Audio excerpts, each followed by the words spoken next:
This is the final lecture in this series, and today I'd like to focus on the problems of transformation, the problems of political action, and how that's associated with the transformation to the agroecological model. Now, begin with this slide. You recall this from the past when I talked about the beginning, basically, of the second regime, second food regime at the end of World War II. When the end of World War II, as you recall, was the beginning of the Cold War. And I made a point that in the Cold War, both sides of the Cold War, the side on the communists and the side of the capitalists, or the US versus Russia, both sides were in agreement about the agricultural question. Both sides were in agreement that the modernization of agriculture would sort of mechanize the entire rural area, and people in the rural area then would happily come to the cities to take jobs in all the booming factories that were making life a great place. And the only difference was in the Soviet Union, Russia, and its allies at the time, that utopia would come from a socialist, communist utopia, whereas in the West it would come from a capitalist utopia. So the question that we need to look at is, to what extent did that actually happen? To what extent do we live in a world that was dreamed about by both sides during the Cold War? So to some extent, the story has turned out to be true. These images are meant to suggest that, where you have the famous mechanization of agriculture, that famous image that I've showed you before. So you don't really need very many people out there, just a few people to drive the big machines that are there. That whole thing's been mechanized. And then you have the family, the middle-class family in an average city with an average job, paying very well. So they have their house, they have all sorts of amenities. That is, it's worked out pretty well. These are some data to show that the story is kind of true. This is from the developed world, just 4 examples from the developed world, where the red line indicates the growth in the urban populations, and the blue or green line indicates the decline in the rural population. And these are similar graphs for just 4 arbitrary countries in the global south. And so you do see kind of that happening. And by 2020, about 56% of the population, of the world's population, indeed lived in cities of one form or another. Now, so the story is kind of true. Now, what's wrong with the story, actually? Well, there are 2 things wrong with the story. The first thing that's wrong with the story is the assumption that the urban utopia would emerge. And second of all, there's an assumption about the nature of rural society that actually has changed and is not in any way what it used to be. So let's ask, to what extent did that urban utopia actually work out? I've chosen this image to show you. This is Michigan Avenue in Chicago in 1950. I'm originally from Chicago, which is why I chose this. Now, the folks who came from the rural areas into Chicago came to work in all sorts of industries. In Chicago in particular, this was one of the places where many people came to work. These are the famous stockyards of Chicago. Now, when folks came to work in the stockyards, they were mainly poor black farmers from the South who migrated up to Chicago, the Great Migration up to Chicago, Cleveland, Youngstown, other places in the North, Detroit. And in Chicago, at least, this was one of the main areas of employment. The rest of the utopian situation in Chicago didn't work out so well, and the folks that migrated from the South, they wound up living in places like this, and places like this, on the South side and the West side of Chicago, which extend yet today to be the places in Chicago that show these problems of the internal problems of the urban decay, and all of the associated problems with urban decay. Let me give another example, an example from the global south. This is my friend Sergio. Sergio was a Nicaraguan farmer, and I got to know him pretty well. We were pretty good friends. I've lost track of him since I knew him several years ago. Sergio's history is really interesting. It's a special history because he's a special person, but let me give you just a quick recount of his history. So for me, it's kind of a common pattern, and so I'd like to tell you about it. Sergio, when he was young, he decided that there weren't many opportunities in Nicaragua for him. Nicaragua, at that time at least, it was the poorest country in Central America, significantly more poorer than most of the other countries. And so he didn't see many opportunities for himself in Nicaragua, so he moved to Costa Rica. In Costa Rica, he got a job in a banana factory, in a banana plantation, in a banana packing plant, and it was a reasonably good job for somebody in his class situation. After he got his driver's license in Costa Rica, he got a job driving a small bus in San Jose, the capital of Costa Rica. And he did that for a while. He was saving money all this time, by the way, but then the bus company went bankrupt, so he went back to work in the banana plantation. After a while, he got to be in his late 20s, early 30s, and he decided he wanted to go back to Nicaragua, his home country, to make a new life for himself there. He wanted to make a life for himself, get a family, and all that sort of thing. So he went back to Nicaragua, and with the money he saved, he purchased a small piece of land on the Atlantic coast, the Caribbean coast of Nicaragua, and he started a farm. He also started a family. He married Lorena, that's his wife Lorena, and his 3 kids. And he really had quite a successful time of it. I mean, relatively speaking, of course. He was still a very, very poor farmer, but he had a relatively good life. Now, when I took this picture, they had gotten to the point, the family had gotten to the point where Millie, who's the daughter on the top, right on top of him right there, Millie was to the age where she needed to start going to school. Well, there were no schools in this area, a poverty-stricken rural area of Nicaragua where there was no electricity, let alone options for remote learning or anything like that. So they had to face a problem of whether they wanted to stay on the farm and keep the farm, which was a successful operation, or whether they were going to move to the city. Well, eventually they decided they would sell the farm. They had to sell the farm, and they moved into the city, and they wound up living in a place like this. I don't know if they lived in this particular place. This is a slum in Bluefields on the Caribbean coast of Nicaragua, but they wound up living in some place sort of like this. Now, it's a common pattern, and I remind you that in 2020, 56% of the world's population lives in urban areas, but that's not the whole story.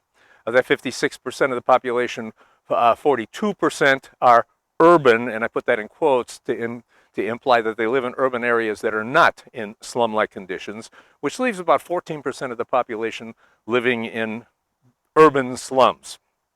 14% of the population living in urban slums. That means on the order of, whether you believe these statistics are accurate or not, it's true that on the order of 1 in 4 or 1 in 5 people that live in urban areas actually live in these slum-like conditions, which are, let's say, not optimal and certainly not in the spirit of the urban utopia that we were led to believe was going to happen. Now, more relevant to this lecture is what the population that remains.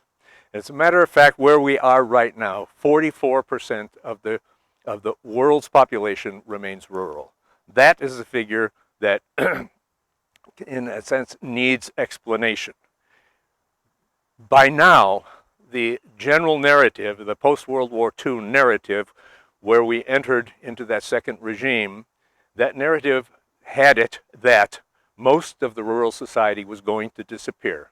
And I think the expectation would have been at that time that by 2020, at least certainly almost all of the people in the rural areas would have disappeared, and farming would be completely mechanized, and only a few people would be necessary to actually drive that whole process. So the question now arises, why is it that this 44% remains? Why is it that the elimination of rural society really has not happened? What keeps the rural society existing as it does?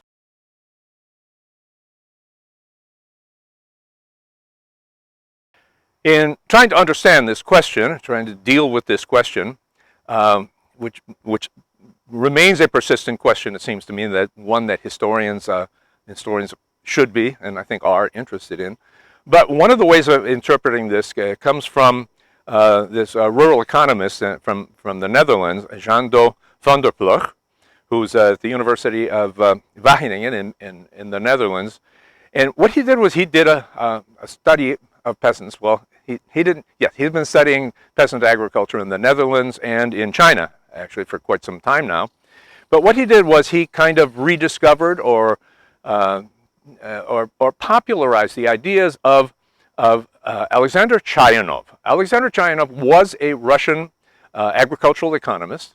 And what Alexander Chayanov did in the late 19th century, he, understanding the narrative of how economics is supposed to function, where you're maximizing your utility all the time, and you make decisions in your factory based on what the market signals tell you to do. Chayanov asked the question of whether rural businesses, which is to say farms, independent farms, whether they operated under those same principles. And basically Chayanov came up with a totally different way of understanding things. And this different way of understanding the way the rural sector works is what van der Ploeg talks about in this book, this marvelous book, by the way, called The New Peasantries.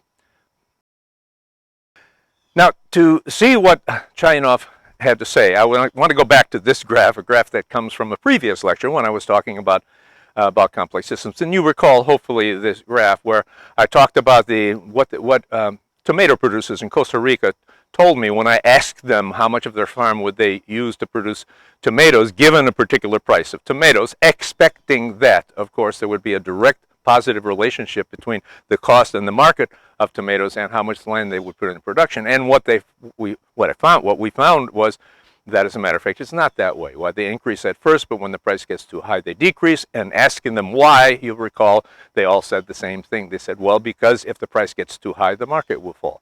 So what were these farmers doing, actually? Well, these farmers were at that, according to them, they were balancing two concerns. One concern with making profit, or at least making ends meet, but the second concern was the probability that the market will fail. So what they had to do when they were making their plans for the farm, they had to balance these two concerns. And that's the basic idea that Chayanov talked about. Chayanov noted in interviewing many, many Russian peasants in the 19th century that what they're constantly doing is they're balancing various forces. Now, Chayanov talked about very particular balances, and his work is absolutely magnificent. I think it's great, and you should go see it. But I'm not going to. You should go see it. You should read it.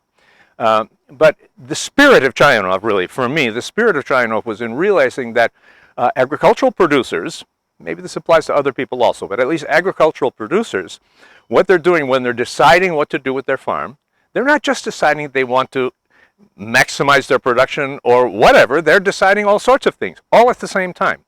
In other words, they're constantly balancing this against that, this against that. And effectively what that winds up with, especially as we get into the more modern age, as we approach today in history, what effectively that winds up being, and this was van der Ploeg's point, one of his points actually, is that these balances then they sort of take on the meaning of being kind of strategies for maintaining the farm, sometimes strategies for reclaiming the farm when the mortgage is running out, or when a landlord suddenly kicked you off of the farm in the global south, let's say. But the thing is, these balances, these Chayanovian balances, what they represent farmers having strategies for not just producing things, but rather maintaining the lifestyle, maintaining the rural society effectively when you consider all of them collectively. Now, the question arises, or I would like to pose the question, is it also the case that these are strategies for reclaiming rurality itself? Claiming rurality itself it reminds me then of work of another I regard as an important figure in analyzing these issues, and this is Susanna Hecht, who's a professor of geography at the University of California, Los Angeles. And Susanna Hecht is quite famous for this idea of the new rurality. Her work focuses on actually forests, and she wrote this marvelous book a while back, The Fate of the Forest, which is about the Amazon rainforest and what was happening with the Amazon rainforest. And she focused a lot on how agriculture penetrated the forest in very complicated ways. It's just not that you had peasants cutting down the forest. It's a far more complicated issue than that. But in her analysis, and this is sort of a secondary piece of her analysis actually, because she's mainly concerned with forest destruction, and she talks about agriculture in that particular context. But what she talks about is what was happening in Brazil at the time that she was working in Brazil. What was happening was there was a new kind of rural society that was actually emerging. And that new kind of rural society that was emerging was based on actual changes that had happened in the overall technological nature of the society. What used to be the case, for example, if you had a farm and your farm was fairly isolated from the city, you know, ups and downs of the farms always give you problems, and you're always making these balances. For sure, you have the Chayanovian balances. But one thing that did happen, and happened frequently, is one of the strategies for maintaining the farm was to send, or not send, but encourage, say, one of the sons or one of the daughters, usually one of the sons, to go to the city, to make his fortune in the city, and then maybe come back to the farm, or at least send stuff back to the farm. So this is one of the drivers of that tendency to move into the cities, actually. And so what used to happen then with isolated farms, 2 or 3 days by by ox cart or by horse or mule from the city, loss of contact with the family farming in the rural areas was fairly common, because you develop a new life in the city, etc. But that's not what's happening today. What's happening today is family members that move to the city, don't forget, there are now paved roads all over the place, and there are motorcycles. If you can't afford a car, you can find a motorcycle, or even a bicycle gets you pretty far. There are cell phones that can continue communication with the family. That is, things have actually changed. There is, as Hecht puts it, there is a new rurality. Now, part of that new rurality brings us squarely into the question of political organizing. These are just an image here I have of people who are working on a farm, and what you have in rural areas of Brazil, you have these people who used to have a farm but no longer have it because it's been expropriated from them, sometimes fairly by, let's say a purchase, sometimes unfairly by gunmen, sometimes unfairly by lawyers with briefcases. But anyway, somehow you lose your land and you become a landless peasant, and you wander around the countryside looking for work, and you work for a big farm or even a small farm, but that's what you do. And so Brazil actually has an enormous number of landless peasants, and this is part of the rurality of Brazil, new or old rurality of Brazil. Well, a while back, those landless peasants sort of got together, and in the spirit of the diggers, they got together and said, hey, this is not fair. We really have to try to do something about this. And so they organized themselves into a militant organization called the Landless Workers Movement, or in Portuguese the acronym would be MST. The MST now has emerged as probably the biggest agrarian movement in the world, but perhaps even one of the biggest agrarian movements in the history of the world. So the MST has particular strategies of reclaiming land that has been inappropriately, illegally, or immorally taken from peasants to make the landless peasantry, to recuperate that land, to make these new farms, and effectively reconstruct rurality. That is, the MST is engaged in the process of building a new rurality. Let me suggest that we can try to understand a bit of this dynamics with a little flow chart here. We begin with a migrant into an area who then gets a job on a farm, or finds jobs on a farm here and there, and eventually gets his or her own farm. But then from that his own farm or her own farm, why they get expropriated and they turn into an urban dweller, and in an urban dweller they frequently wind up as urban slum dwellers. But there's also the case, of course, you have the peasant farm, which does, as a matter of fact, get expropriated, either fairly or unfairly, get expropriated, and those people become landless workers, landless rural workers, who then frequently migrate to the city to become the regular slum dwellers. So you can see in this process here, you can see the dynamics looking at the arrows in this little diagram here. But recalling, once again, the spirit of the diggers, which has never died, what does happen is that the landless workers and the slum dwellers, in general, they get together in political organization, and those political organizations then, some parts of those political organizations are aimed at the reconstruction of rural society. That is, building new peasant farms and supporting the peasant farms that already do exist. One of the most impressive of these organizations is actually an umbrella organization. La Via Campesina, which is Spanish for the peasant's way or the farmer's way. La Via Campesina is an umbrella organization that represents different farm worker, fishers, herders, different organizations that are involved in the whole food production system. La Via Campesina represents all of those people. It is a huge organization right now. It is an organization that is kind of spread throughout the world. It has its presence in I don't know how many countries around the world. Their website is constantly upgrading the number of organizations that are members of La Via Campesina.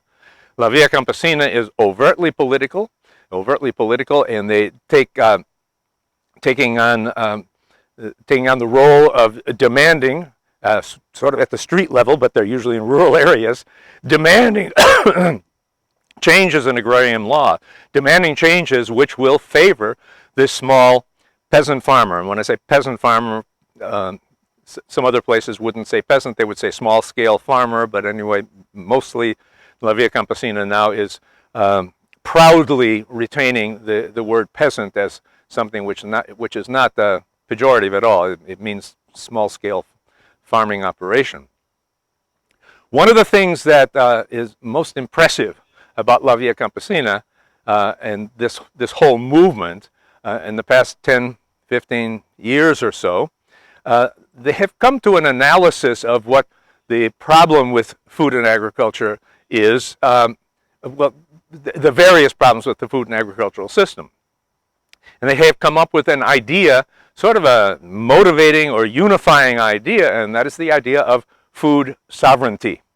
Food sovereignty is very, very explicitly not food justice. It's not food security. It's not any of the other sort of buzzwords that we in the food movement have been using in the past. But what it represents is the the right of local communities, local territories, to decide what they're going to produce on the land, how they're going to produce it, for whom they're going to produce it, and basically take the structure of the food system into their own hands and claim it as sovereign, a sovereign element of their sovereign territory. The food sovereignty movement is now, it's a pretty large movement, and it does get complicated. Once again, there's a search on the internet under food sovereignty. You will find all sorts of academic and practical writings about it. But food sovereignty is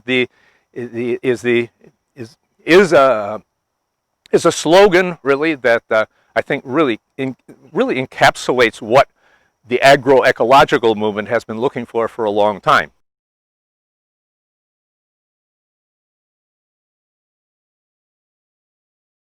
There's another element of the food sovereignty movement that I would argue is a really important element, and that is it's a conceptual framework, that is very useful. It's very useful for getting a wide array of different people with different attitudes sort of coming to the same table to talk about more or less the same thing. It incorporates an awful lot of the ideas that we have had in the past of agroecology. And agroecology actually has become a big piece of the food sovereignty movement. But one thing that's really not curious about it, but one thing that's impressive about it, it's one of those things that in its sort of universal appeal to be a structuring metaphor for, not metaphor really, but a structuring idea to structure our thoughts, our thinking processes, and our actions about food and agriculture. It's an idea that comes from the bottom. It comes from the grassroots. There was no famous professor at Harvard or the University of Michigan that suggested that this should be the case. It actually emerged from peasant farmers. It emerged from peasant farmers meeting with one another, talking about what their problems were, what they need out of their organizations, in this case the organization La Via Campesina. So it's an idea, it's an idea that is a hugely motivating idea right now in the food movement, in agroecology in general. And it's an idea, it's an academic platform really that emerged from the grassroots. It emerged from this organization, La Via Campesina. That brings me to the end of this lecture series. I hope it's been useful for people who have watched it. Returning to that whole question of what is agroecology, and just very quickly repeat what I said at the beginning, which I think now might be more obvious to those of you who watched all these lectures. We're talking about this platform for research and action, which has these 4 pillars associated with it: the science, traditional knowledge, nature, and political action. And it's the kind of combination of all those things together which gives us this platform for research and action, which we call agroecology.